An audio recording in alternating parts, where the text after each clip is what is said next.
किसानों में एक भ्रम फैलाया जा रहा है कि हम शायद किसानों के बारे में सोचते नहीं हैं, लेकिन मेरा इसमें कहना इतना ही है कि जितना हम किसानों के बारे में सोचते रहे हैं, आज सोच रहे हैं और आगे सोचेंगे, शायद अभी तक किसी ने किसानों के बारे में इतना सोचा हो। चाहे केंद्र सरकार नरेंद्र मोदी जी की सरकार है और चाहे उनका अनुसरण करते हुए हम भी जो विभिन्न प्रकार की योजनाएं बनाते हैं, विभिन्न प्रकार के व्यवस्थाएं खड़ी करते हैं, विभिन्न प्रकार की सहायता उनको देते हैं, तो वो कहीं भी पिछली सरकारों के मुकाबले में कई गुना ज़्यादा है। अगर मैं उसमें आपको कुछ चीज़ों को उल्लेख करना चाहूँ तो वो यही कि किसान की जो स्थिति थी अपने देश में 8-10 साल पहले दयनीय स्थिति जैसी बनी हुई थी, उसको बाहर करने के लिए प्रधानमंत्री जी ने भरसक प्रयत्न किए हैं, जिसके अंदर किसान की आय कैसे बढ़े, उसका खर्चा कैसे कम हो, उसको अपनी फसल का एक प्रकार से कैसे ज़्यादा दाम मिले, इसके लिए लगातार प्रयत्न करते हैं। और जहाँ तक मार्केटिंग का विषय है, मार्केटिंग में भी हम लोग किसान के लिए तरह तरह की योजनाएं बनाते आए हैं। उन योजनाओं में बहुत सी योजनाएं मैं उसका उल्लेख करूंगा, लेकिन आज सबसे पहले शुरुआत करने के लिए एक मुझे बटन दबा करके जो मैसेज आपके माध्यम से सबको देना है, वो ये है कि हमने अभी 1000 रुपया प्रति क्विंटल जो सूरजमुखी का डिक्लेयर किया है, इंटरिम भावांतर भरपाई, मैं शब्द प्रयोग कर रहा हूँ इंटरिम भावांतर भरपाई, तो उसके नाते से जो पैसा हमने आज उनको इस समय बटन दबा करके भेजना है, वो जो कि आपको भी पता है कि यहाँ से जब बटन दबाया तो उसमें बैंक के रोल होते हैं, उसमें बैंक्स जो हैं वैसे तो एक दिन के बाद करते हैं, लेकिन परसों क्योंकि संडे है, इसलिए अभी जो बटन दबा रहे हैं वो पैसा मंडे को उनके खाते में पहुंचेगा। तो टोटल अभी हाँ दिखाइए,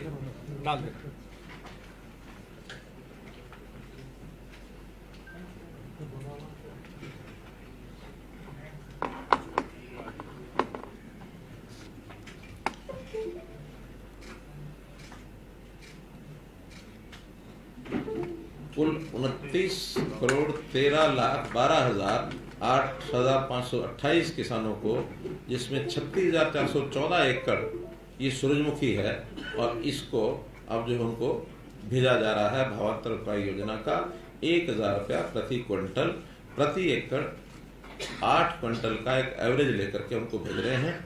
चाहे उन्होंने अभी मंडी में बेचा है या नहीं भेजा है, एडवांस में उनको जाएगा और वो मंडी में बेच सकते हैं, किसी प्राइवेट एजेंसी को भी बेच सकते हैं, वो सरकारी PSU हैफेड को भी बेच सकते हैं, लेकिन अभी एक इंटरिम रिलीफ उनको 1000 रुपया ये दिया जा रहा है। इसका मैं और बटन दबा करके इसका लॉन्च किया है, शुभारंभ किया है। तो मैं जो विषय चला रहा था वो ये कि हमने किसानों के लिए उनकी आय कैसे बढ़े और कैसे उनके खर्चे कम हो, उसके लगातार प्रयत्न किए हैं।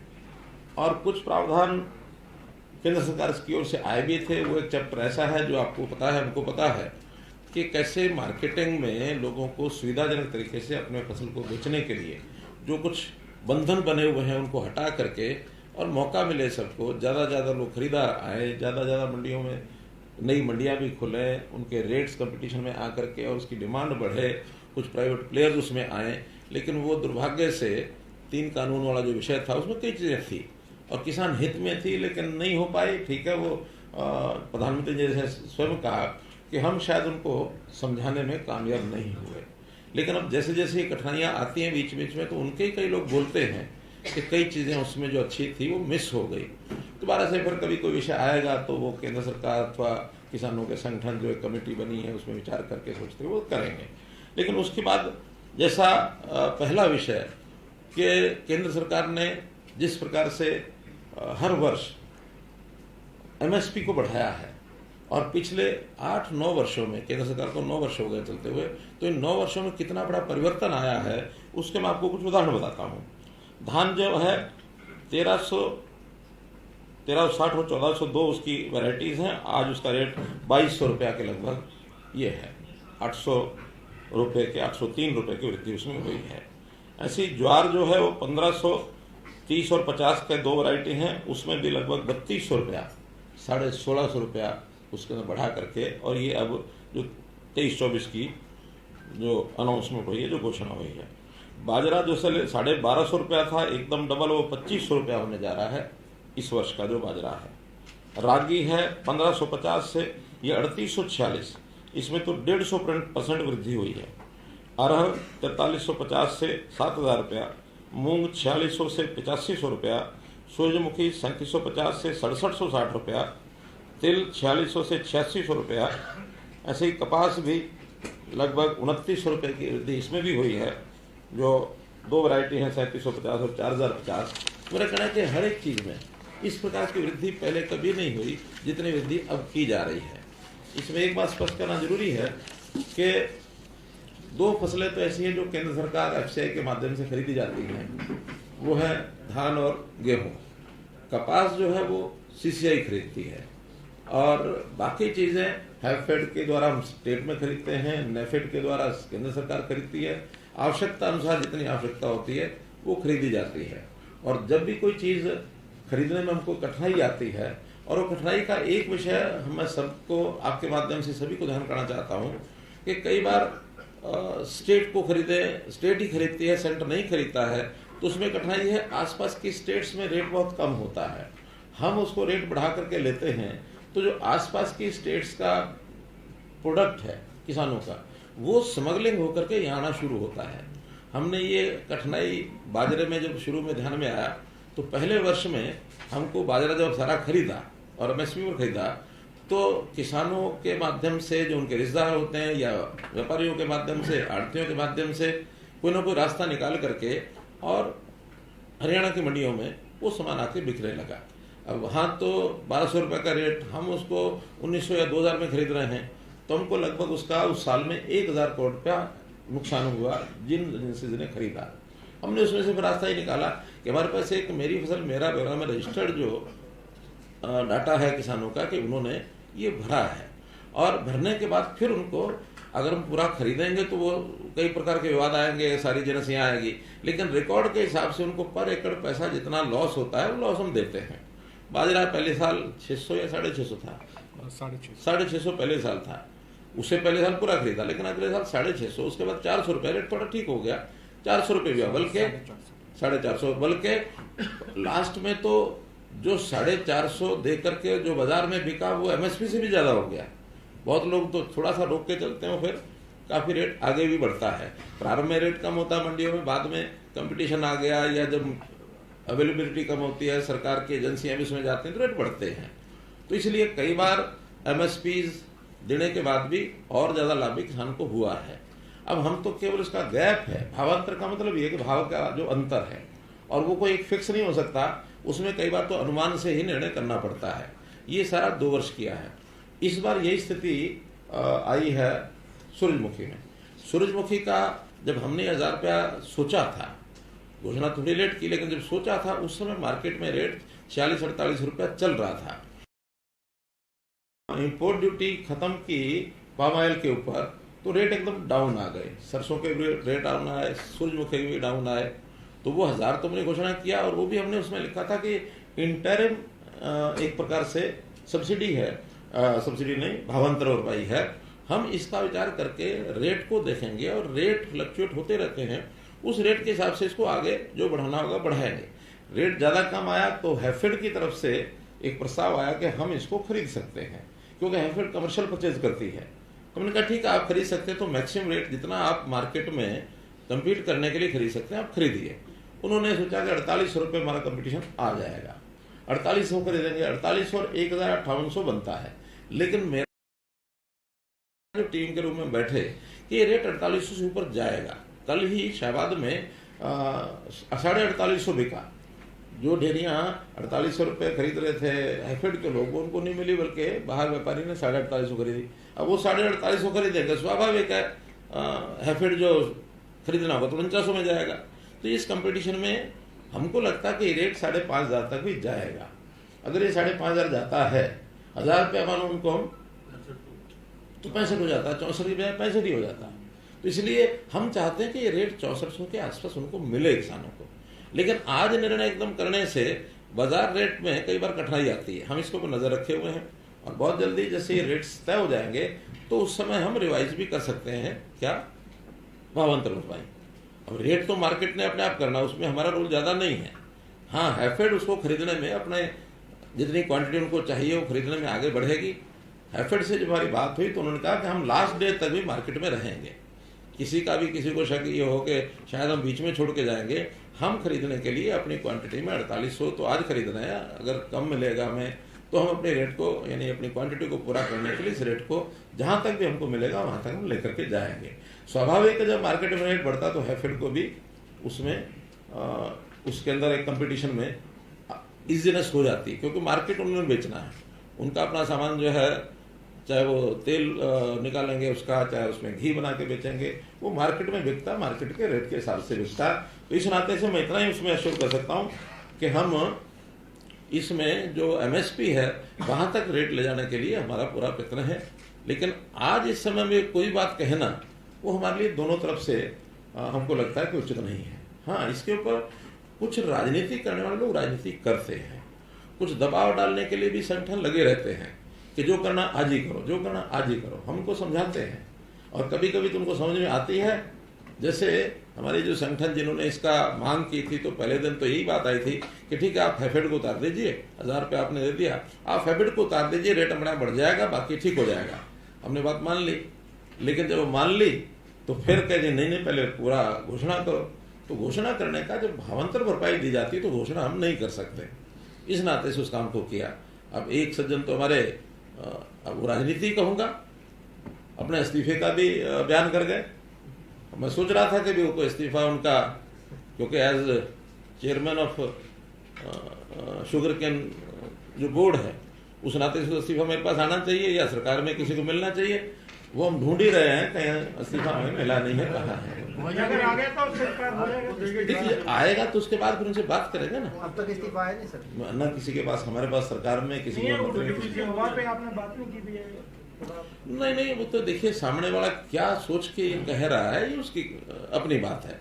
इस्तीफा आएगा तो बात करेंगे, हमारे पास कोई इस्तीफा आया नहीं है। ढूंढ क्यों रहे? अब यही मैं आपको बता रहा हूँ कि आप पूछो कि कहाँ गया इस्तीफा। मुख्यमंत्री को मेरे पास कोई इस्तीफा नहीं आया। गठबंधन के तौर पर देखना चाह रहा हूँ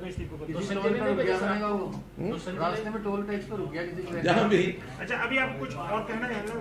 नहीं, अभी तो मैं कहने वाला हूँ, बीच में कहीं शुरू हो गए थे, मैं बहुत कहने वाला हूँ। नहीं, मैंने तो विषय भी आपको केवल भावांतर भरपाई का वो रखा है। और जो मुझे समाचार मिल रहा है कि आज यानी सूरजमुखी जो हम तो आज भी 48-10-58 तो सुनिश्चित हो ही गया ना, गैप तो यही रह गया कि और कैसे बढ़ाएं उसको। पंजाब में इस समय भी जो रेट चल रहा है सूरजमुखी का 4000 और 4200 चल रहा है।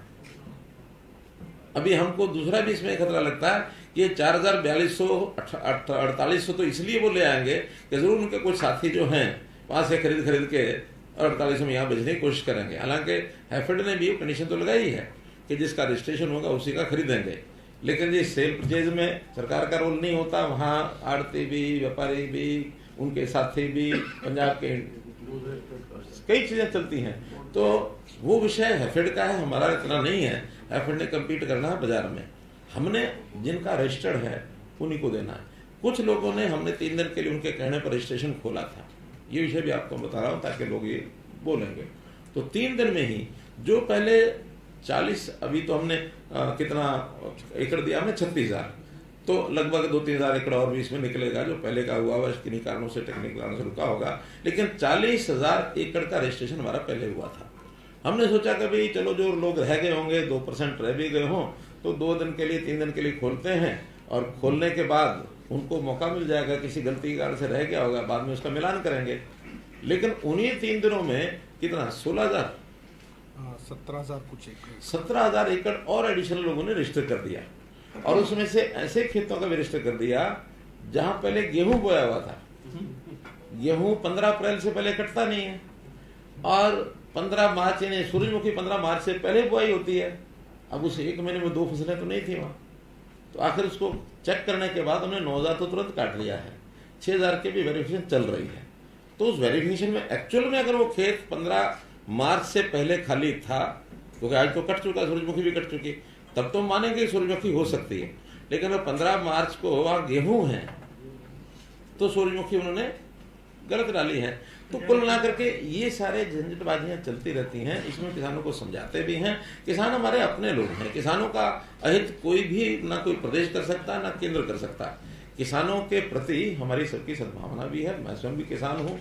लेकिन किसानों को एक बात जरूर कहना चाहेंगे, ऐसे किसी के चंगुल में ना फंसे जो उनको बरगलाए, लालच दे करके उनको कहना कि उल्टा सीधा रास्ता कुछ भी दबाओ कि हम हाईवे रोक देंगे। अब ये हाईवे रोकना कोई लोकतंत्र के प्रोटेस्ट का हिस्सा नहीं है। अल्टीमेटली कोई व्यक्ति कोर्ट में गया, कोर्ट ने ऑर्डर ले लिया। पिछली बार भी यही हुआ था कि कोर्ट से ऑर्डर लेकर के और खुलना पड़ा था उनको। इस बार भी कोर्ट का ऑर्डर लेकर के शाम को पुलिस ने खुलवाया। ये लोकतंत्र में किसी की भी हम फ्रीडम को अवरुद्ध नहीं कर सकते हैं। जनता का आना जाना है, आप शांतिपूर्वक तरीके से कहीं को प्रदर्शन करके हम कभी कुछ कहते नहीं है। तो मेरा कहना है कि किसानों के लिए हमने कितना किया। प्रधानमंत्री जी ने सीधी एक ऐसी घोषणा कर दी कि हर साल मैं किसान को 6,000 रुपया दूंगा, 4 महीने बाद 2,000, प्रधानमंत्री किसान सम्मान निधि। अब कोई मांग तो नहीं थी इसकी, लेकिन नहीं, किसान को थोड़ा बुआई के समय उसके खेत के लिए, छोटे किसान खासकर को 6,000 रुपया काम आएगा, अपनी फसल को उगाएगा।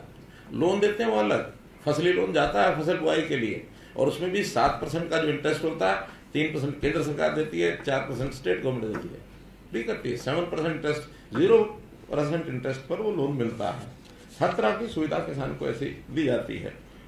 खराबा होने के बाद पहले तो केवल सरकारें देती थी, सरकार के रेट 3,000, 4,000, 6,000 रुपया उस समय यही होता था पर एकड़। हमने आने के बाद उसको 15,000 रुपया किया, और साथ में प्रधानमंत्री फसल बीमा योजना में भी बहुत बड़ा एक प्रोग्राम जो है वो देश में चला कि आप थोड़ा सा प्रीमियम बना दीजिए उस कंपनी को यानी उसका परसेंटेज के हिसाब से शायद कितने परसेंट हम कितना देते हैं, 80%, 10 या 20% किसान को देना होता है, 80% केंद्र सरकार और हरियाणा सरकार देती है। प्रीमियम का भी बहुत कम नॉमिनल प्रीमियम 500 रुपया एकड़ समथिंग है। तो ये पैसा किसान दे दे तो इंश्योरेंस हो जाता है, और इंश्योरेंस में रेट भी उसके ज्यादा है, उसकी कवरेज जो है लॉस की उसमें ज्यादा है। तो इस नाते से वो भी बहुत बड़ा किसानों को राहत मिलती है। मुआवजा हमने जो खराबे का है, यानी आप ये मान के चलें कि पिछली सरकार ने 10 साल में 1158 करोड़ रुपया मुआवजा दिया था, और हम इन 8.5 साल में 9,790 करोड़ रुपया, यानी 8 टाइम्स। उन्होंने 10 साल में 1158 दिया, हमने 9 साल में 9,760 दिया। हमने तो आते ही पहले साल 2015 में हमारा 1,200 करोड़ हो गया था, उनका 10 साल का हमारा पहला मुआवजा, क्योंकि उस समय 2-2 रुपए 4-4 रुपए के चेक जाते थे। हमने तो वो भी तय किया कि अगर 1 एकड़ में मान लो अगर 50 भी हिस्सेदार हैं तो उन सबको न्यूनतम 500 रुपया जरूर मिलेगा, 2 रुपए 4 रुपए के चेक नहीं मिलेंगे। चाहे 25,000 जाए, 50,000 जाए, कोई दिक्कत नहीं, थोड़ी होते हैं वो, लेकिन न्यूनतम 5,000 रुपये 500 का चेक ये हर एक को जरूर मिलेगा। या तो दो नहीं दो तो इतना तो दो, अगले को पता तो लगे मिला। 500 रुपया न्यूनतम है, और ये भी हमने आकर के इसको शुरू किया।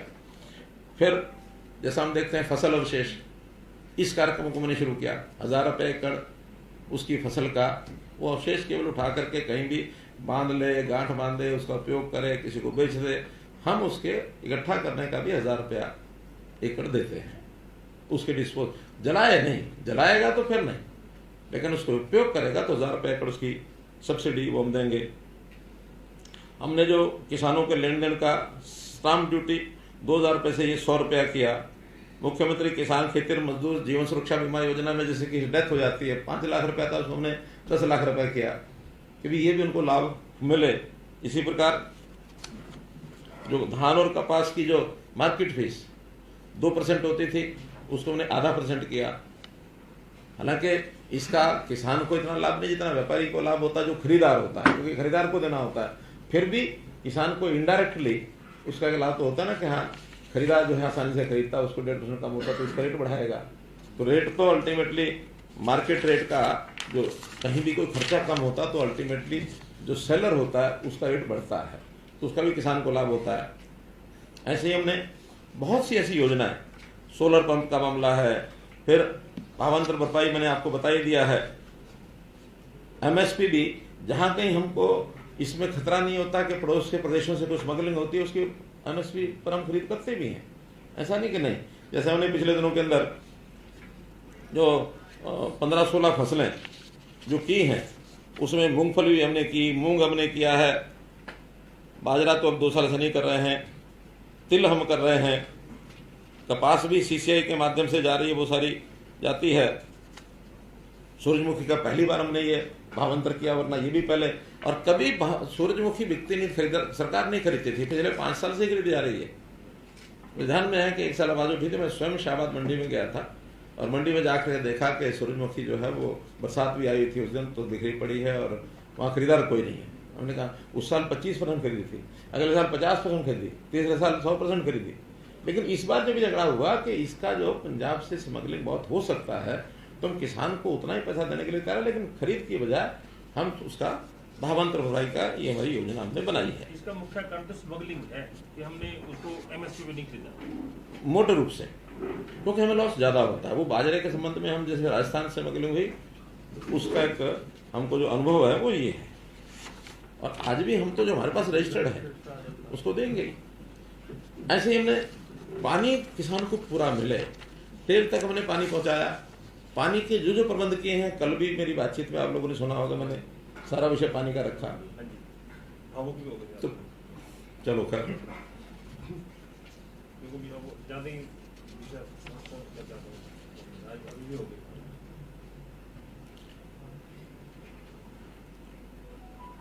पानी स्टोरेज एक बहुत बड़ा विषय है। हमने खास करके सिरसा जिला, हिसार जिला, पानी की जो डिग्गियां बनाई हैं, पानी का जब उपलब्ध होता है उसमें भरो, जब जरूरत है उसमें माइक्रो इरिगेशन का उपयोग करो। अभी सिरसा जिले में जो 3 दिन का मेरा टूर था, उनका कि ये डिग्गियों की जितनी अधिक आप कर सकते हो हमारा बहुत लाभ होगा। बल्कि लोगों ने तो यहाँ तक भी कहा कि इस डिग्गी के लिए तो आप थोड़ा सा भी सब्सिडी दे दो, ज़्यादा न भी दो, लेकिन इसका एक बार हमें खोदने दो, क्यों परमिशन लेनी पड़ती है, पानी हमको देना है, तो पानी सैंक्शन कर दो इसका, और डिग्गियों का थोड़ा सा भी सब्सिडी देंगे, बाकी हम लगाएंगे। इसका प्रोग्राम जो है इसको आप चलाइए। तो हमने डिग्गियां खुद उसकी खुदाई है, 4000 ऑन फार्म वाटर टैंक ये बने हैं, और एक ही साल में बने हैं, जिसका 20,000 एकड़ के अंदर उनको सिंचाई का ये लाभ हो रहा है। इसको और आगे बढ़ाएंगे कि अगर पानी जब बरसात का आता है तो उसको कैसे इकट्ठा कर सकें, या बरसात के सीजन में नहरों में पानी पर्याप्त होता है हमारे पास, तो उसको हम डिग्गियां भरते हैं। साल में 2 बार भी डिग्गी भरेंगे तो अपना खेत में सिंचाई कर लेंगे। ऐसे ही 4000 तालाब हमारे ऐसे हैं जो साउथ हरियाणा में है। उन साउथ हरियाणा के तालाबों को भरना, जैसे मैंने कल बताया कि मसानी डैम है, उसको भी भरते हैं। तो ऐसे पानी को स्टोरेज और पानी की रिचार्जिंग, इसमें जितना भी पैसा खर्च हो रहा है उसको हम करते हैं। बागवानी के लिए भी, भावांतर भरपाई में भी मैंने इसको लिया है। 14 जो हैं बागवानी को बढ़ावा देने के लिए सेंटर ऑफ एक्सीलेंस, इजराइल को भी हमने इसमें शामिल किया है। तो ऐसे बड़े बड़े प्रोजेक्ट विदेशी सहायता से भी वो भी हम करते हैं, ताकि किसान को इसका लाभ हो। जैसे मशरूम केंद्र है, जैसे मधुमक्खी का है, रामनगर में मधुमक्खी का जो केंद्र है वो भी विदेश की एक टेक्निक है, उसके माध्यम से ले रहे हैं। FPOG हमने बनाए हैं। वर्टिकल खेती, इस पर हम चले हैं। हाइब्रिड सब्जी, ये भी एक प्रयोग कोई चल रहा है। पशुपालन, अब पशुओं का बीमा, ये भी हरियाणा ने ही शुरू कराया, तब जाकर के देश के कुछ और प्रांतों में शुरू हुआ है कि पशु भी आखिर किसान का एक धन होता है, उसका भी लॉस होता है तो उसको मिलना चाहिए। पशुधन सुरक्षा योजना के अंतर्गत 8,52,000 पशुओं का बीमा किया गया। फिर क्रेडिट कार्ड, पशु क्रेडिट कार्ड, एक तो किसान क्रेडिट कार्ड है, पशु क्रेडिट कार्ड, ये भी चालू कराया, ताकि पशु भी कोई खरीदे बेच सके, उसमें भी उसको पैसा चाहिए तो ले सके।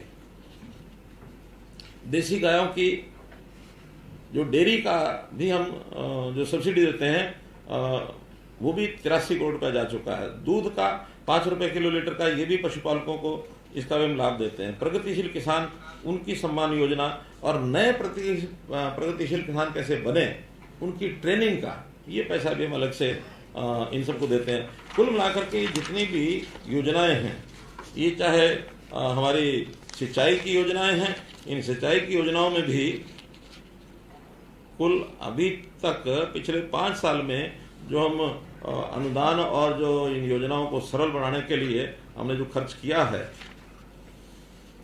6 और 3 9 और 5 14 और लगभग 1500 करोड़ रुपया इस पर अभी हम खर्च कर चुके हैं 5 साल में, नहरों के सिस्टम को ठीक करने के लिए। हमारा एक तो जो WJC का प्रोजेक्ट है उसका बहुत बड़ा लाभ ये अगले सालों में मिलने वाला, जैसे वो कंप्लीट हो जाएगा। और इसी प्रकार जो खेती के लिए जितनी मैंने योजनाएं बताई हैं उसमें किसान सम्मान निधि है, बीमा है, खराबा है, अवशेष जो बचे उनका, जीवन सुरक्षा की जो मैंने बात बताई है, सोलर सब्सिडी जो छोटे पंप हैं 10 BHP, वहां तक के जो है 52-53 हजार अभी हम पिछले साल में लगा चुके हैं। हमारा टारगेट 4000 का था, 53,000 सोलर लगाए हैं, 960 करोड़ रुपया इसमें सब्सिडी दी है।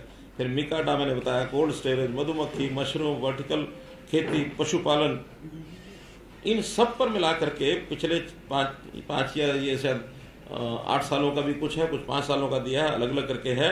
तो ये 22, 23, 23.5 हजार करोड़ रुपया केवल सब्सिडी का गया किसानों को। और इस प्रकार से इतनी बड़ी मात्रा में थोड़ा सा डिटेल दे देते हो। 23,500 नहीं, इसमें बदली से बिजली नहीं है। हाँ। इसमें किसान सम्मान निधि है 4,300 करोड़, 6,100 करोड़ जो बीमे का अनुदान मिला है लोगों को, नहीं जो फसल बीमा योजना। अच्छा, 6100 करोड़ रुपए मिला है। 6200 बल्कि सरकार ने जो खराबे का दिया वो 9,760, तो कुल मिला के 9 6 15 और 4 19 20 तो यही है। बाकी लगभग 2,500 करोड़ रुपया बाकी छोटे छोटे और जो आइटम्स हैं जिसमें भावांतर भरपाई योजना ही 900 करोड़ रुपया तो जा चुका है, बाजरा। और ये जो आज हमने 29-30 करोड़ मैंने जोड़ा, 29 करोड़ 13 लाख है, तो ये कुल मिला के 900 करोड़ रुपया ये गया है। तो ऐसा किसान के हित में जब भी कोई बात आती है, ऐसा ही नहीं हम कहते कि किसान हमारा अन्नदाता, वो है, लेकिन मेरा फिर वही कहना है कि किसानों को भी हम अपील करना चाहते हैं कि ऐसे जो किसान संगठन एक राजनीति के तौर पर चीजों को आगे बढ़ाकर करते हैं और प्रेशर जो होता है उस प्रेशर से कोई लाभ होता नहीं है। जो हमने किसान को देना वो देना ही है। और एक किसान के प्रति हमारे मन में जो एक भाव है, उसके प्रति का सम्मान का भाव, आदर का भाव, सहानुभूति का भाव सब है। क्योंकि छोटा किसान है, छोटे किसान को तो बहुत संकट होता है। 1 एकड़ 2 एकड़ वाला तो परिवार के सिस्टम को चला ही नहीं सकता है, बड़ा किसान फिर भी अपने सिस्टम को चला लेता है। तो इसलिए ये जो चीजें की गई हैं और पिछले कुछ दिनों से चर्चा थी, मुझे लगा कि इस विषय को आपके माध्यम से मैं जरूर बताना चाहूंगा। तो इस संबंध में आपको कोई बात लगती है, कोई सुझाव देने की, कुछ प्रश्न करने की, तो आपने काम गिनाए हैं किसानों के लिए, क्या आपको लग नहीं रहा है कि ये जो बातें आप बता रही हैं किसानों तक पहुंच नहीं रही है, या कहीं ना कहीं कम्युनिकेशन गैप है? क्योंकि आए दिन जिस तरीके से किसान सड़कों पर आते हैं या बार बार उन्हें अपने मुद्दे उठाने पड़ते हैं, तो कहीं ना कहीं सिस्टम का फेलियर है कि नहीं, ऐसा नहीं है। मैं देखिए अभी 5 जिलों में होकर आया हूँ और प्रत्यक्ष गांव में गया हूँ, किसानों के बीच में बैठा हूँ, उनको सब कुछ मालूम है। केवल किसानों के शब्द से एक राजनीति करने वाले कुछ लोग हैं, कुछ यूनियंस हैं, और इन यूनियंस को भी अब इस समय आपके सामने मैं बोलूंगा तो कुछ शायद वो आरोप लगेगा उनको पर। मैं इतना ही कहूंगा कि अपने वेस्ट इंटरेस्ट के कारण से जो राजनीति चलती है वो भी कहीं ना कहीं उसमें जुड़े हुए हैं। हमारा कहना है कि राजनीति करनी है तो खुले मंच पर आकर के करनी चाहिए, ऐसे किसी वर्ग को भड़का करके और किसी को डाल करके। ये चीजें पिछले कई सालों से चल रही हैं और कुछ एक ग्रुप होते हैं, ज्यादा नहीं होता है। आखिर हरियाणा में किसान कितना है? 10 लाख से ऊपर किसान होगा, क्यों? 10 लाख। और जो सड़कों पर आने जाने वाले लोग ये 50,000, 40,000, 30,000 ये लोग हैं। कितना ही करोगे वही रहेगा। हर बात के ऊपर एक नई कंडीशन होती है। सीएम साहब, आपने कहा कि रामकरण काला का जो रेजिग्नेशन है वो उन्होंने अनाउंस कर दिया, आपके पास पहुंचा नहीं दिया। तो क्या लग रहा है कि बीजेपी और जेजेपी गठबंधन है, जरूरी है या मजबूरी है? देखिए, विषय वो नहीं है। विषय तो रामकरण काला का मैं समझता हूँ, जो कि सूरजमुखी सामान्यतः शाहबाद विधानसभा क्षेत्र का ही बड़ा प्रोडक्ट है, दूसरे विधानसभाओं में आसपास के 4-5 विधानसभाओं में थोड़ा होता है। तो हो सकता है उनके ऊपर कोई ऐसा दबाव किसानों का रहा हो सकता है कि एक राजनीति तो है, दिखती है उसमें। आज अगर वो नहीं बोलेंगे तो कोई इलाहाबाद का या कोई पलवल का एमएलए तो नहीं बोलेगा उसके लिए, न मोरनी का बोलेगा, क्योंकि ये विषय सूरजमुखी का सिर्फ वहां है और एक हुआ बना दिया गया, और वो इन्होंने बनाया हुआ, किसी और ग्रुप ने बनाया। इसमें एक सवाल और, गठबंधन जारी है, जारी रहेगा, कहीं कोई समस्या नहीं है। रामकरण काला ने ये कहा कि लाठीचार्ज के स्थान पे उनको बातचीत से समझाया जा सकता था, लाठीचार्ज गलत हुआ। हमने बातचीत की, बातचीत के बाद फिर ये शाम को, बातचीत तो दिन भर से चल रही थी, सुबह उन्होंने किया, ये दिन भर से बातचीत चली, नहीं हुआ विषय। कोर्ट के डिसीजन आने के बाद भी 1 घंटा 6 बजे से लेकर 7 बजे तक बातचीत हुई। आखिरी जिम्मेदारी तो पुलिस की है लॉ एंड ऑर्डर मेंटेन करना, और वो ऑर्डर में भी लिखा हुआ है कि आप एमिकेबली उनको समझा करके रास्ता खाली कराइए, और अगर नहीं खाली करते हैं तो एडुकेट फोर्स वो आप यूज कर सकते हैं। अब वो कितनी फोर्स यूज करनी है ये मौके की पुलिस जाने, उनका काम जाने, उनका काम एक ही रास्ता खुलवाना। देखिए मैंने अपील की है आज, मैंने आज अपील करता हूं मैं किसानों को आपके माध्यम से भी कि इस प्रकार के कार्यक्रम से कोई लाभ होने वाला नहीं है, क्योंकि जब हमने कहा कि हम किसानों के उस रेट को वहां तक ले जाएंगे, निर्णय आज इसलिए नहीं किया जा सकता कि बाजार भाव का कोई पता नहीं होता है। हमने इस बाजार भाव के नजदीक 5 दिन में 4 दिन में पता लग जाएगा, क्योंकि है तो ये 15 दिन की सेल परचेस, तो 4-5 दिन में रेट पता लग जाएगा। उस 4-5 दिन के बाद किसान के हित में जो निर्णय करना होगा करेंगे, लेकिन उनके किसी प्रेशर में, दबाव में नहीं करेंगे। सीएम साहब, 3 दिन से जो एक्सरसाइज चल रही है हरियाणा बीजेपी प्रभारी निर्दलीय विधायकों से मिल रहे हैं, उससे एक मैसेज ये जा रहा है कि बीजेपी ने मन बना लिया है कि जेजेपी के साथ गठबंधन लंबे समय तक चलने की स्थिति नहीं है। देखिए संगठन के काम अपनी जगह होते हैं, सरकार के काम अपनी जगह होते हैं। हम सरकार चल रही है, चला रहे हैं, कहीं कोई हमको समस्या नहीं है। संगठनात्मक चीजें, प्रभारी जो होते हैं वो संगठनात्मक बातों के लिए होते हैं, वो सरकार के लिए नहीं होते हैं। संगठन के निर्णय में उन्होंने क्या करना है, उनके सामने आगे चुनाव है, फिर उसके बाद दूसरा चुनाव है, उसको ध्यान में रख करके कुछ बातें उन्होंने सोची होंगी, विचार की होंगी, तो उसके बारे में कम से कम मैं तो भी कमेंट नहीं कर सकता। लगातार निर्दलियों से मिले हैं, कल भी मिलना में कोई हर्ज नहीं है, आखिर सबसे मिलते हैं। मिले भी हैं, नहीं, मेरे से मुलाकात की तो बहुत सी चर्चाएं होती हैं। नहीं, किसानों के बारे में हुई चर्चा, ऐसा नहीं कि नहीं हुई। हमने उनको बताया सारा विषय कि हरियाणा के बैकग्राउंड में किसानों का हम क्या क्या कर रहे हैं, ये सारी बातें आज आपको बताई हैं। ये सब बातें विधायक कह रहे हैं बार बार मीडिया के सामने आके, मीडिया के सवाल पूछने पे कि गठबंधन टूट जाना चाहिए और भाजपा को इससे नुकसान हो रहा है। दिल्ली में भी ऐसी बात की गई, चौधरी वीरेंद्र ने भी कहा, सोमवीर सांगवान ने भी कहा, गोपाल कांडा ने भी कहा। आपको नहीं लगता कि आपकी बात ठीक है कि गठबंधन चल रहा है, जो प्रभारी जी है और उद्देश्य था, इस तरह की बातें जो उठेंगी, लगातार उठ रही हैं, उनसे गठबंधन पर कोई असर पड़ रहा है? मनमुटाव कहीं कुछ नहीं होता, कहीं कुछ नहीं होता। हमारी जब भी मीटिंग होती है, हम व्यक्तिगत भी मीटिंग करते हैं, डिपार्टमेंट की मीटिंग करते हैं, कैबिनेट की मीटिंग भी करते हैं, कहीं कोई समस्या नहीं है हमारे यहाँ, किसी डिपार्टमेंट की नहीं है, किसी और चीज की नहीं है।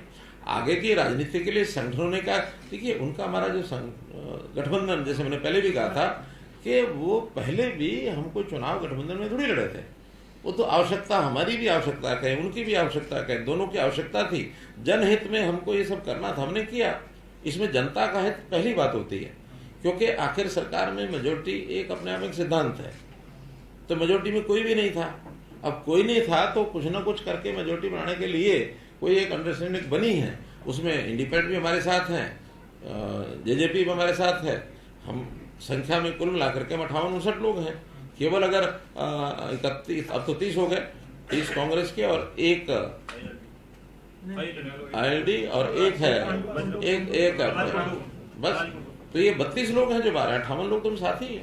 नहीं, पर ये इस तरह की बात निर्दलीय क्या कुछ पाना चाहते हैं सरकार से कि उन्हें कुछ? मैंने बताया, मेरे साथ कोई ऐसा विषय नहीं हुआ। टीवी में ही बोल रहे हैं, प्रभारी जी के साथ मीटिंग हुई, उस समय मुझे इसका कुछ पता नहीं है। सांगवान ने कैमरों पे कहा कि गठबंधन की कोई अहमियत नहीं है, हम 7 विधायक सरकार के साथ हैं। अच्छा हो कि आप सोमी से पूछ लो।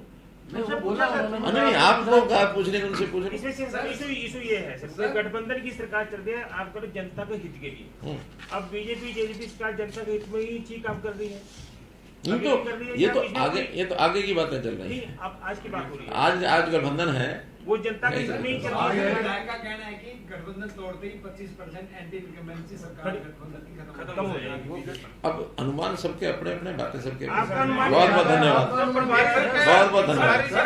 सर रामकरण काला का आप कह रहे हैं, सीएम सर आप रामकरण काला का कह रहे हैं कि इस्तीफा अब तक नहीं पहुंचा, वो कह रहे हैं कि 3 बार आपसे पहले मिले थे, आपसे मिले हैं उनको समझाया नहीं कि नहीं उस इस्तीफे से पहले, उससे पहले इस्तीफे से पहले और उससे पहले तो यही था, मैंने बात भी हुई हमारी कि आप चिंता मत करो, हम सूरजमुखी का रेट पूरा देंगे। लेकिन कई बार क्या होता है, प्रेशर में जैसे मैंने बताया कि नहीं जल्दी घोषणा करो, मैंने कहा देखिए मार्केट रेट की घोषणा नहीं की जा सकती, ये मार्केट जैसे जैसे आगे बढ़ेगा उसके हिसाब से हम निर्णय करेंगे। और पहले मैंने बताया बाजरा का जब हमने 450 रुपए दिया, उसके बाद बाजरे का रेट इतना ज्यादा हुआ कि हमारे 450 भी और प्लस होके मिले लोगों को, इसलिए वो तो बात कर इतना मजबूत है, आपका पोर्टल इतना मजबूत है और आपने पोर्टल के माध्यम से सारा आपने बताते भी हैं कि इतना हमने घपला रोक दिया। जब हरियाणा के सूरजमुखी उगाने वाले किसानों ने अपना डाटा दे दिया, उससे बाहर का कोई सिंबॉलिक कैसे लेके आ सकता है? नहीं देखिए उसमें हमारा कमी है, अभी उसमें कोशिश करेंगे इस साल, हाँ इस साल हम उसको करेंगे पूरा। अभी 100% जमीन का रजिस्ट्रेशन नहीं है, गन्ने वाले नहीं करते, चारे वाले नहीं करते, जो चीज उनको मार्केट में नहीं बेचनी है उसका रजिस्ट्रेशन नहीं करते। अभी तक तो यही मानस है कि केवल उन्हीं फसलों का किया जाए जो मार्केट में बिकनी है एमएसपी के माध्यम से, ताकि वहां उसकी चेकिंग होती है। इस बार हमने विचार किया है चाहे मार्केट में बिकनी हो या न बिकनी हो या इवन खाली भी हो, पूरा 80 लाख एकड़ का रजिस्ट्रेशन हम कराएंगे। जो किसान कर देंगे ठीक है, जो किसान नहीं करेंगे वो सरकारी मशीनरी लगा करके उसको कराएंगे। उसके बाद मैं बता रहा हूँ ना, अब जो किया है लोगों ने वो या तो खाली जमीन पर कर दिया या गेहूं वाली पर कर दिया, तो वो जो चेकर मेकर जैसा होता है उसका चेक नहीं था आपस में, अब उसका चेक हो जाएगा कि एक बार जब छिमाई की जो फसल होती है, संयोग ऐसा भी है कि सूरजमुखी अब ये न तो खरीफ में है न रबी में है, ये बीच में है, तो इसके लिए अलग से व्यवस्था करनी पड़ेगी। आरोप लगाया कि ये उनके विधानसभा क्षेत्र में ही हुआ, शाहबाद में ही हुआ, सीएम के सलाहकार इस तरीके के काम करवा रहे हैं कि नहीं गलत है। ये तो कारण क्या है, ना तो सीएम के सलाहकार को पता इस बात का, पुलिस ने आदेश मिला उनको कोर्ट का और उन्होंने अपनी कार्रवाई करनी थी, पुलिस नहीं करती तो पुलिस मरती। और फिर जनता के हित में जो निर्णय है कोर्ट ने दिया हो, बोले पुलिस को तो उसकी कार्रवाई करनी थी। अगर ये कोर्ट न भी देता तब भी किसी न किसी तरीके से रास्ता खुलवाना हमारा काम था। रास्ता नहीं, हाईवे भी नहीं बंद कर सकते। अगर पूरा पंजाब, जम्मू कश्मीर और सारा नेशनल हाईवे, छोटा मोटा रास्ता तो हम भी कह सकते हैं ठीक है कुछ दिन बैठे रहो, लेकिन नेशनल हाईवे रुकना है ठीक नहीं। चलिए।